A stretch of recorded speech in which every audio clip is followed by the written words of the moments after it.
Argentina, a mediados del siglo XIX, era un desierto. Era el país con más gente que vacas. Pero a medida que fue comenzando su desarrollo económico, empezó a recibir una gran cantidad de inmigrantes.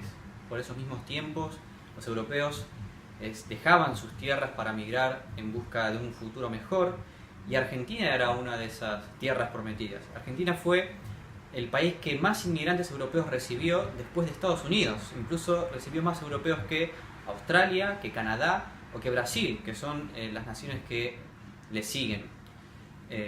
Más de 6 millones de europeos vinieron aquí, a estas tierras.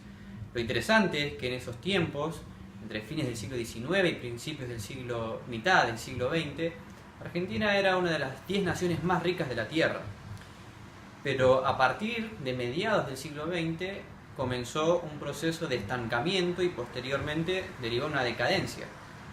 Y los europeos dejaron de venir. Lentamente se empezó a sentir la inmigración de nuestros hermanos latinoamericanos. Y ahora los argentinos,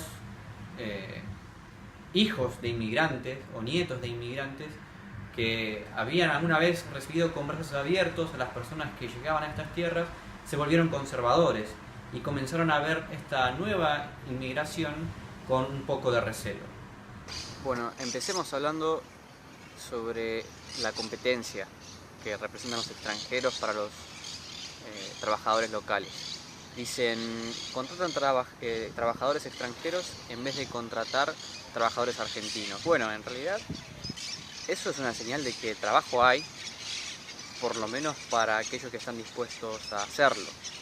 Así que no veo como algo malo que pase eso. Vos sabés que también hay personas que piensan que los extranjeros son una competencia para los trabajadores argentinos. ¿Vos qué pensás sobre eso?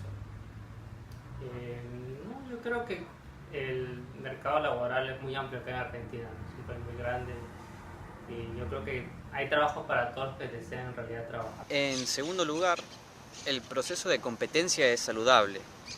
Digamos que cuando hay competencia uno busca mejorarse, intenta ser un mejor candidato y en última instancia está mejorando tu habilidad o tus habilidades como trabajador.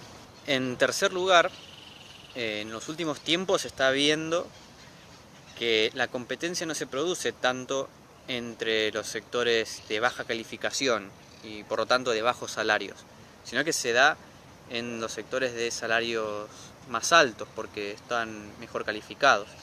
Así que en este punto no representaría un riesgo la competencia, un riesgo hacia los sectores más vulnerables de la sociedad. Una segunda crítica o una segunda queja que se suele escuchar mucho es que los extranjeros usan el sistema de salud público o el servicio público de educación. Usan nuestros hospitales o usan nuestras escuelas y nuestras universidades y son un gasto que pagamos todos. Eso es algo que se suele escuchar muy seguido.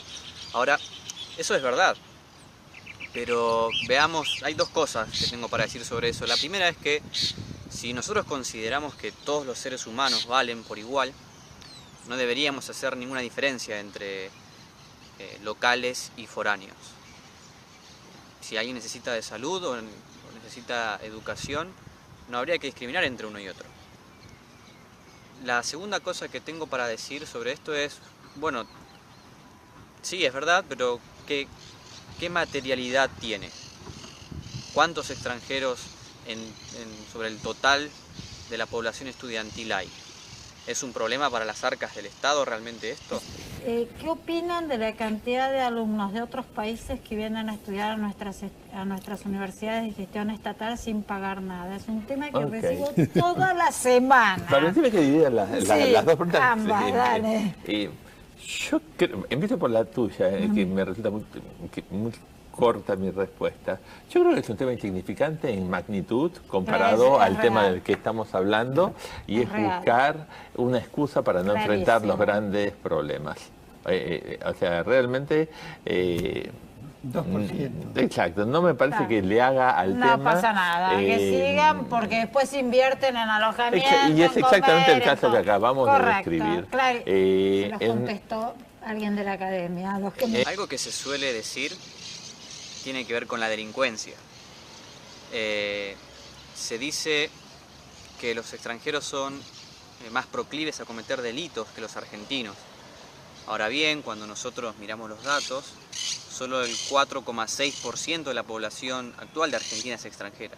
Y cuando miramos los presos, los del sistema penitenciario federal y provincial, el 6% de los presos son extranjeros. Esto quiere decir que los extranjeros no son ni más ni menos proclives a la delincuencia que los argentinos, son en realidad similares. A modo de conclusión, me gustaría decir que mi tesis principal es que el responsable es el sentimiento de frustración nacional, una realidad que no está yendo de la mano con nuestras expectativas, y entonces caemos en la más fácil, que es echarle la culpa a otro de nuestros problemas. Y como hemos observado en muchas situaciones en la historia, los extranjeros, el otro, el que es diferente a mí, generalmente es el primero en ser responsabilizado. Espero que les haya gustado el video, espero sus comentarios y los invito a que puedan participar y esperar más videos de La Grieta Journal.